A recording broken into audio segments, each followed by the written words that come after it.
habitación.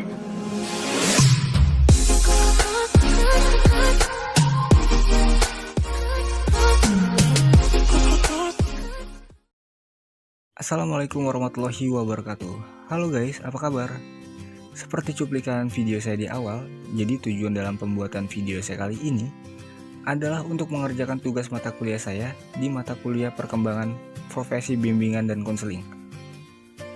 Dan pada kesempatan video saya kali ini, saya akan membahas tentang kode etik profesi bimbingan dan konseling. Namun, sebelum kita membahas lebih lanjut tentang kode etik profesi bimbingan dan konseling, mari perkenalkan diri saya terlebih dahulu. Nama saya Dimas Putra Siswa Aji dari kelas X2A, jurusan Bimbingan dan Konseling, Universitas Indra Prasta, PGRI, Jakarta, tahun angkatan 2019-2020. Profesi bimbingan dan konseling atau konselor biasanya sering kita jumpai di sekolah, yaitu seseorang yang berprofesi sebagai guru bimbingan dan konseling atau konselor. Namun, apakah kalian tahu tugas dari guru bimbingan dan konseling di sekolah kalian? Dan apakah yang kalian pikirkan saat mendengar bimbingan dan konseling? Mungkin kalian berpikir tugas dari guru bimbingan dan konseling adalah merazia rambut, menyita handphone, atau menghukum murid yang datang terlambat. Oke, kita bahas sedikit tentang profesi bimbingan dan konseling ya guys. Sebagai pendidik, konselor di sekolah pada prinsipnya memiliki tugas yang secara umum sama dengan pendidik lainnya, seperti guru dan dosen. Akan tetapi, fokus tugasnya yang berbeda.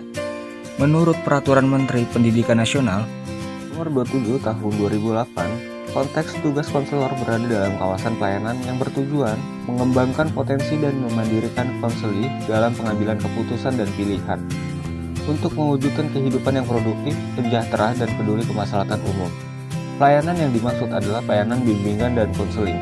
Konselor adalah pengampu pelayanan ahli bimbingan dan konseling, terutama dalam jalur pendidikan formal dan non-formal. Pengertian dari profesi. Menurut Praitno tahun 2004, menyatakan bahwa profesi merupakan suatu jabatan atau pekerjaan yang menuntut keahlian dari para petugasnya. Artinya, pekerjaan yang disebut profesi tidak bisa dilakukan oleh orang yang tidak terlatih dan tidak disiapkan khusus terlebih dahulu untuk melakukan pekerjaan itu. Pengertian dari bimbingan, menurut Praitno dan Erman Amti merumuskan arti bimbingan adalah proses pemberian bantuan yang dilakukan oleh orang yang ahli kepada seseorang atau beberapa orang individu, baik anak-anak, remaja maupun dewasa, agar orang yang dibimbing dapat mengembangkan kemampuan dirinya sendiri dan mandiri dengan memanfaatkan kekuatan individu dan sarana yang ada dan dapat dikembangkan berdasarkan norma-norma yang berlaku. Praitno tahun 2004.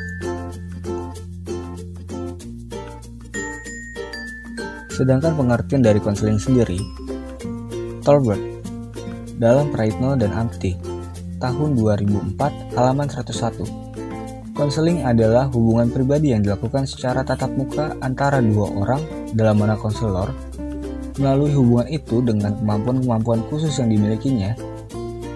Dalam hal ini konseling dibantu untuk memahami diri sendiri, keadaannya sekarang, dan kemungkinan keadaan masa depan yang dapat ia ciptakan dengan menggunakan potensi yang dimilikinya demi untuk kesejahteraan pribadi maupun masyarakat.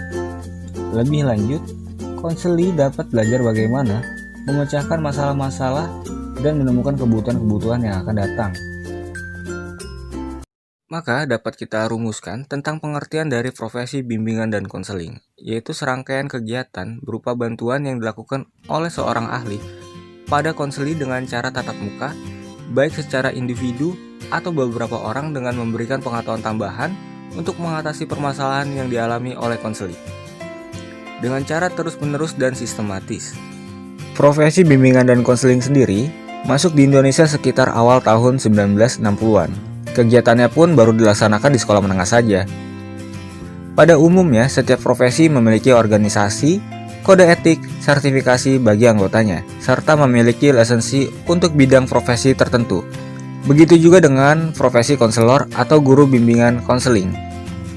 Memiliki kode etik profesi konselor Indonesia. Kode etik ini dirancang oleh berbagai pihak berkompeten yang dinaungi oleh APKIN, yaitu Asosiasi Bimbingan dan Konseling Indonesia.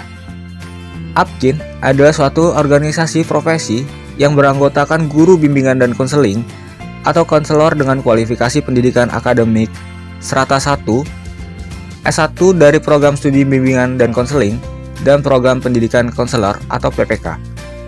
Kualifikasi yang dimiliki konselor adalah kemampuan dalam memberikan layanan bimbingan dan konseling dalam ranah layanan pengembangan pribadi, sosial, belajar, dan karir bagi seluruh konseling. Berikut ini adalah prinsip-prinsip dan pokok profesionalitas konselor, kode etik dan sanksi yang telah dirancang oleh APKIN. 1. Setiap individu memiliki hak untuk dihargai, diperlakukan dengan hormat, dan mendapatkan kesempatan untuk memperoleh layanan bimbingan dan konseling. Konselor memberikan pendampingan bagi individu dari berbagai latar belakang kehidupan yang beragam dalam budaya. 2. Setiap individu berhak memperoleh informasi yang mendukung kebutuhannya untuk mengembangkan dirinya. 3. Setiap individu mempunyai hak untuk memahami arti penting dari pilihan hidup dan bagaimana pilihan tersebut akan mempengaruhi masa depannya. 4. Setiap individu memiliki hak untuk dijaga kerahasiaan pribadinya sesuai dengan aturan hukum, kebijakan, dan standar etika layanan. Berikutnya, Kode Etik Profesi Konselor Indonesia memiliki 5 tujuan, yaitu: pertama, melindungi konselor yang menjadi anggota asosiasi dan konseli sebagai penerima layanan. 2. Mendukung misi Asosiasi Bimbingan dan Konseling Indonesia. 3. Kode etik merupakan prinsip-prinsip yang memberikan panduan perilaku yang etis bagi konselor dalam memberikan layanan bimbingan dan konseling. 4. Kode etik membantu konselor dalam membangun kegiatan layanan yang profesional. 5. Kode etik menjadi landasan dalam menghadapi dan menyelesaikan keluhan serta permasalahan yang datang dari anggota asosiasi. Pengertian dari etika adalah suatu sistem prinsip moral, etika suatu budaya, aturan tentang tindakan yang dianut berkenaan dengan perilaku suatu kelas manusia, kelompok atau budaya tertentu. Etika profesi bimbingan dan konseling adalah kaidah-kaidah perilaku yang menjadi rujukan bagi konselor dalam melaksanakan tugas atau tanggung jawabnya, memberikan layanan bimbingan dan konseling kepada konseli. Kaidah-kaidah perilaku yang dimaksud adalah: 1. Setiap orang memiliki hak untuk mendapatkan penghargaan sebagai manusia dan mendapatkan layanan konseling tanpa melihat suku, bangsa, agama, atau budaya. 2. Setiap orang atau individu memiliki hak untuk mengembangkan dan mengarahkan diri. 3. Setiap orang memiliki hak untuk memilih dan bertanggung jawab terhadap keputusan yang diambilnya. 4. Setiap konselor membantu perkembangan setiap konseli melalui layanan bimbingan dan konseling secara profesional. 5. Hubungan konselor dan konseli sebagai hubungan yang membantu yang didasarkan kepada kode etik atau etika profesi. Berikutnya adalah pengertian dari kode etik. Kode etik adalah seperangkat standar, peraturan, pedoman, dan nilai yang mengatur, mengarahkan perbuatan atau tindakan dalam suatu perusahaan, profesi, atau organisasi bagi para pekerja atau anggotanya, dan interaksi antara para pekerja atau anggota dengan masyarakat. Kode Etik Bimbingan dan Konseling Indonesia merupakan landasan moral dan pedoman tingkah laku profesional yang dijunjung tinggi, diamalkan dan diamankan oleh setiap anggota profesi bimbingan dan konseling Indonesia. Kode Etik Bimbingan dan Konseling Indonesia wajib dipatuhi dan diamalkan oleh pengurus dan anggota organisasi tingkat nasional, provinsi, dan kabupaten. Menurut Anggaran Rumah Tangga, APKIN Bab 2 Pasal 2. Dasar Kode Etik Profesi Bimbingan dan Konseling. 1. Pancasila dan Undang-Undang Dasar tahun 1945. 2. Undang-Undang Nomor 20 Tahun 2003 tentang Sistem Pendidikan Nasional. 3. Peraturan Pemerintah Republik Indonesia Nomor 19 Tahun 2005 tentang Standar Nasional Pendidikan. Pasal 28 ayat 1, 2, dan 3 tentang Standar Pendidik dan Tenaga Kependidikan. 4. Peraturan Menteri Pendidikan Nasional Republik Indonesia Nomor 27 Tahun 2008 tentang Standar Kualifikasi Akademik dan Kompetensi Konselor. 5. Peraturan Pemerintah Republik Indonesia Nomor 74 Tahun 2008 tentang Guru. Berikutnya, pelanggaran terhadap kode etik. Setiap anggota APKIN wajib mematuhi dan melaksanakan kode etik profesi konselor. Pelanggaran terhadap kode etik akan mendapatkan sanksi yang mekanismenya menjadi tanggung jawab Dewan Pertimbangan Kode Etik APKIN sebagaimana diatur dalam anggaran rumah tangga APKIN pada bab 10 pasal 26 ayat 1 dan 2 sebagai berikut. 1. Pada organisasi tingkat nasional dan tingkat provinsi dibentuk Dewan Pertimbangan Kode Etik Bimbingan dan Konseling Indonesia. 2. Dewan Pertimbangan Kode Etik Bimbingan dan Konseling Indonesia sebagaimana dimaksud pada ayat 1 mempunyai fungsi pokok seperti berikut. Poin pertama, menegakkan penghayatan dan pengalaman Kode Etik Bimbingan dan Konseling Indonesia. Poin kedua, memberikan pertimbangan kepada pengurus besar atau pengurus APKIN daerah atau adanya perbuatan melanggar kode etik bimbingan dan konseling oleh anggota setelah mengadakan penyelidikan yang seksama dan bertanggung jawab. Poin ketiga, bertindak sebagai saksi di pengadilan dalam perkara berkaitan dengan profesi bimbingan dan konseling. Bentuk pelanggaran. Bentuk pelanggaran didasarkan kepada siapa ia melanggar.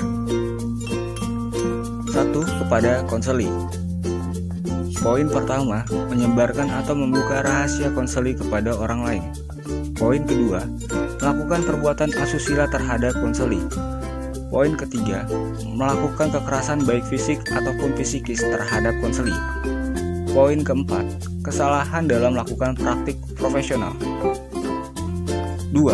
Kepada organisasi profesi.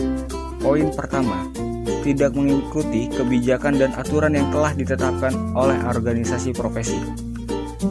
Poin kedua, mencemarkan nama baik profesi. 3. Terhadap teman sejawat dan profesi lain yang terkait. Poin pertama, melakukan tindakan yang menimbulkan konflik seperti menghina. Poin kedua, melakukan referral kepada pihak yang tidak memiliki keahlian sesuai dengan masalah konseli. Sanksi pelanggaran. Konselor wajib mematuhi segala macam kode etik bimbingan dan konseling. Apabila terjadi pelanggaran terhadap kode etik profesi bimbingan dan konseling, maka kepadanya akan diberikan sanksi, yaitu: pertama, teguran secara lisan dan tertulis. Kedua, memberikan peringatan keras secara tertulis. 3. Pencabutan keanggotaan APKIN. 4. Pencabutan lisensi. 5. Apabila terkait dengan permasalahan hukum atau kriminal, maka akan diserahkan kepada pihak berwenang. Selanjutnya, bagaimana penerapan sanksi itu? Apabila terjadi pelanggaran, maka mekanisme penerapan sanksi yang dilakukan adalah sebagai berikut. 1. Mendapat pengaduan dan informasi dari konseli dan masyarakat. 2. Pengaduan disampaikan kepada Dewan Kode Etik di tingkat daerah. 3. Apabila pelanggaran yang dilakukan masih relatif ringan, maka penyelesaian dilakukan oleh Dewan Kode Etik tingkat daerah. 4. Pemanggilan konselor yang bersangkutan. 5. Apabila setelah verifikasi yang dilakukan oleh Dewan Kode Etik daerah terbukti kebenarannya, maka diterapkan sanksi sesuai dengan masalahnya. Oke guys, sekian dari saya pembahasan tentang kode etik profesi bimbingan dan konseling yang telah dirancang oleh APKIN. Kurang lebihnya mohon maaf ya guys. Terima kasih. Jangan lupa like, komen, dan share. Bye-bye.